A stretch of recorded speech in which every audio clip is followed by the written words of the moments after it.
Welcome back to the show, everybody. Check out this headline. Financial crisis in the works, ladies and gentlemen. Are we going to see a correction, a collapse, or a reset? Somebody roll that beautiful intro.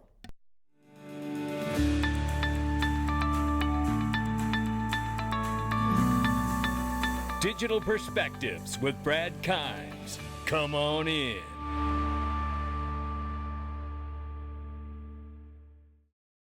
Welcome back to the show, everybody. You can follow us on Twitter and YouTube for exclusive content. Right now, the current market cap for crypto is $1.2 trillion. The market is off by 1.6%.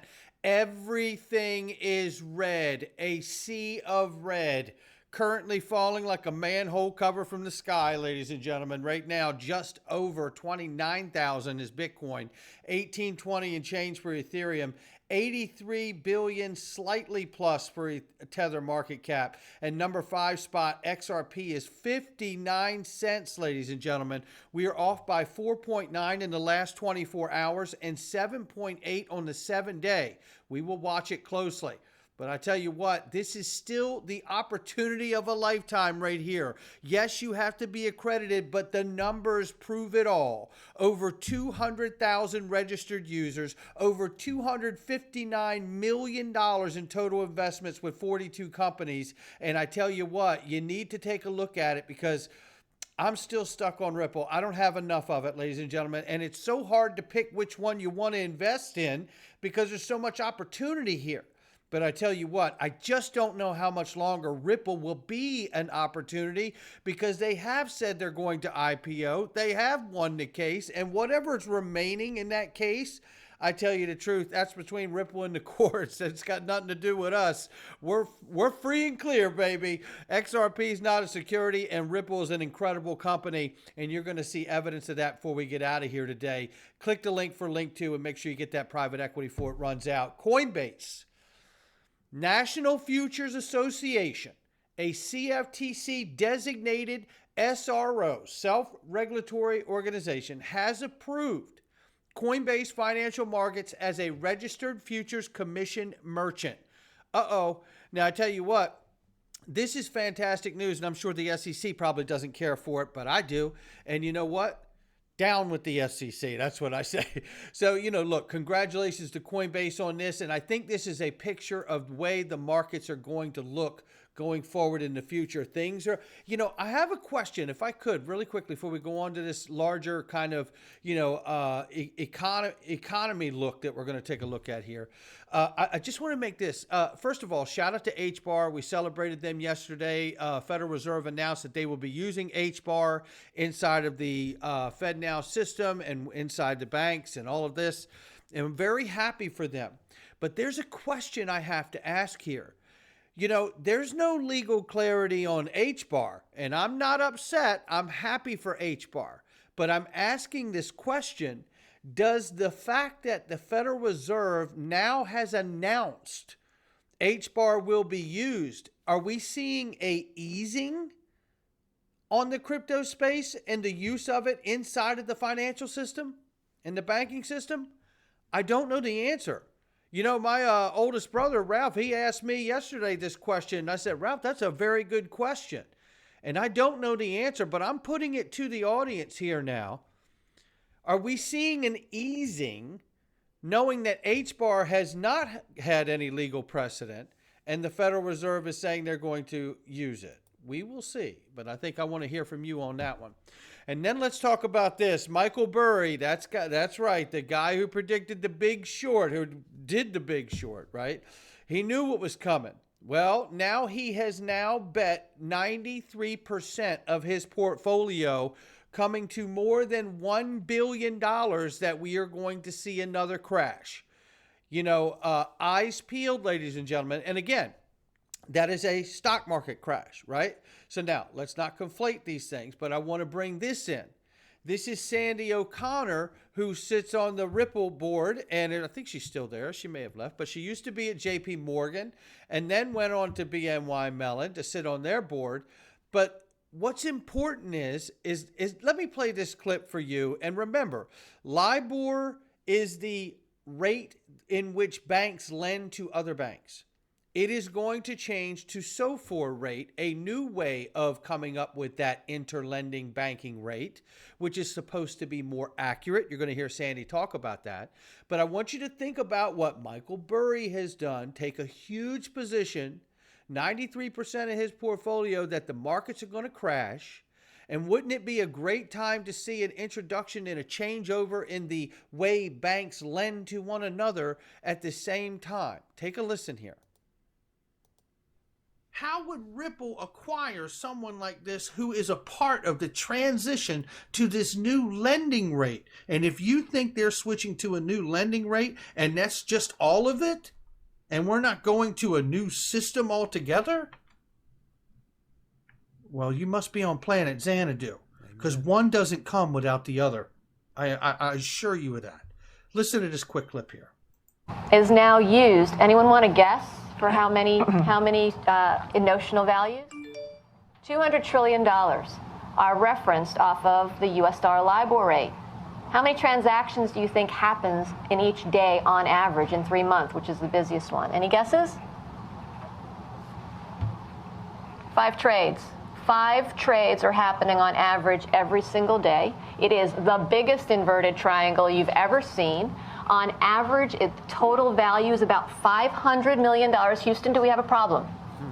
200 trillion off of 500 million. So how does LIBOR get calculated? Well, you've got these panel banks that submit what they think LIBOR is, and it's supposed to be transactions-based. Well, if there are only 5 transactions and there are 16 panel banks, not enough transactions to go around, my friends. So, in fact, they have to use expert judgment. And therein is the instability of the rate. There is an awful lot of risk to use expert judgment on setting a rate for $200 trillion. So that's not really very good. So what did we do? Well, first thing, if you're going to transition away from something, what do you need?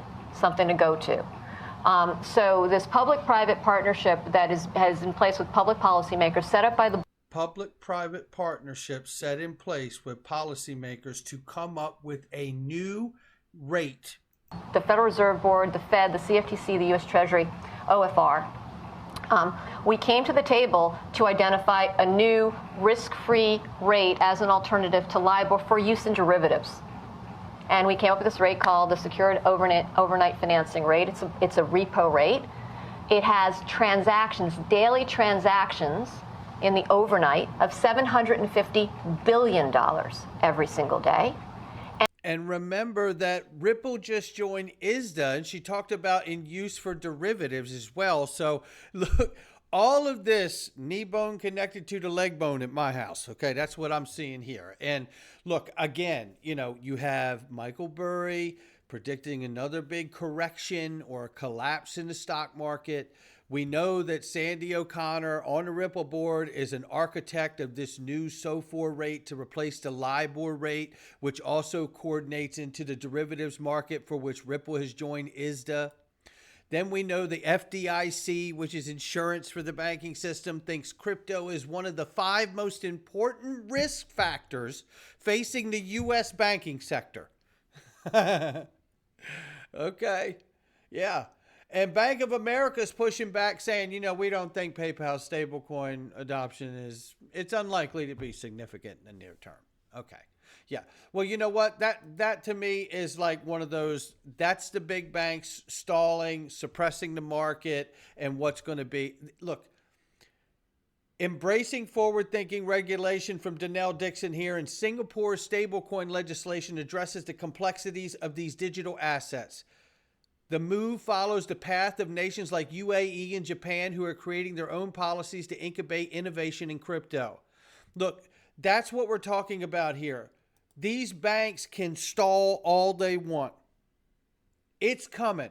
And what do we know? We happen to know that Ripple and XRP are showing up in patents by Bank of America as well. We know Bank of America is excited about what they can do. They may say something about stable coins from PayPal, but I tell you, in the near term, what's the near term to them? Because Stellar is now moving as a seat on the board with MoneyGram, not just a partnership here. They become a minority investor in the payment firm. This is massive to me because Stellar is a huge network. It is a copy of the XRP ledger. I'm not saying there haven't been changes, but it is a copy, not a fork, right?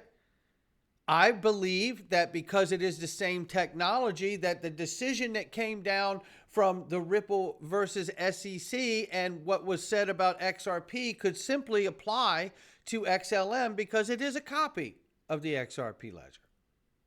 Now, I'm speculating a bit here, but I don't see where it's too far off until another lawyer or some other lawyer tells us it isn't, right? Stellar has USDC on it, and it is taking off like a rocket.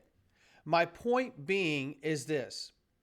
Danelle Dixon believes firmly that stablecoin legislation will find us by the end of 2023. I'm not going to play the whole clip. Take a listen. In Washington, I'm assuming you're having conversations around this. How optimistic are you on the regulatory front here in the U.S.? So I feel like we need to get something done here in the U.S. in order for us to really set the standard, if we want to set the standard, which I think the U.S. government is going to want to do that. So I'm very optimistic that we're going to get something on stablecoins by the end of the year. And the reason why is because we don't have a choice. If we want to have a voice in this, we need to get it done this year. When you say the U.S. government, who are you referring to? Is this a congressional question? Is this the SEC CFTC question? Is it the Biden administration and directives coming from the White House? I mean, who realistically is in charge? Well, we've actually already seen the Biden administration indicate, at least on stablecoins, that we need to see something happen there. So I feel like that's already been a directive from the White House and the administration. And then we do need to see in Congress, we need to see them take that and run with it and create something for us. So they're in charge of the legislation with respect to stablecoins, in my opinion. And we need to see it because once we see stablecoin legislation, we're going to see adoption of more by digital assets of more companies that are in the Web 2 space, which is essentially what I think we want. If we want a strong U.S. dollar and we want a strong U.S. dollar globally, a U.S. dollar stablecoin is a way to see that happen. There we go. And that points to the larger part of what I'm talking about here today. We got a huge prediction that the market is going to collapse or correct. We know that we're in the middle of transitioning from LIBOR to SOFR to a more accurate lending rate, which, by the way, will be controlled by just the Federal Reserve of New York. They're cutting out the experts, quote unquote, right? So this is what's important here is that we understand that legislation for stablecoins is where the traditional markets meet the new financial system we're moving to. It is not something that can be overstated. It is massive, but let's move quickly now. I remind you that Ripple commands 90% of the global FX market when it comes to the remittance system. They are hooked up. The plumbing market infrastructure is built. By virtue of its strong global payments network and ability to use XRP as a neutral bridge currency for various fiat currency pairs. So we see the connections are there. Ripple said that. I want to remind everybody of this little gem from back in the day. 85% of Italian banks are exchanging interbank transfer data on Corda. That's interbank transfer data, right? It's working. They're on it, right? They haven't used it to its full scalability, but everything's a phase in, right? Then I want to show you this. This is the map here. And for clarity of this diagram, you need to understand that XRP works with R3 Corda and XDC in an interoperable way. Nothing is really challenging one another in this regard. And here's an old example here from Jack the Rippler, who rightfully shows us 85% of banks are exchanging interbank transfer data on Corda. R3 explains how they will use XRP to settle money cross borders. And what I'm going to do is bring you right in here so you don't have to see the whole thing. Update the obligation. Company A can choose Company B has an obligation to pay Company A $100. As the beneficiary, Company A can choose the currency in which they'd like to be paid. In this case, Company A chooses XRP. To update the obligation, Company A will get the current exchange rate from an exchange rate oracle, and then update the obligation with the new currency and amount. And so on, and so on, and so on.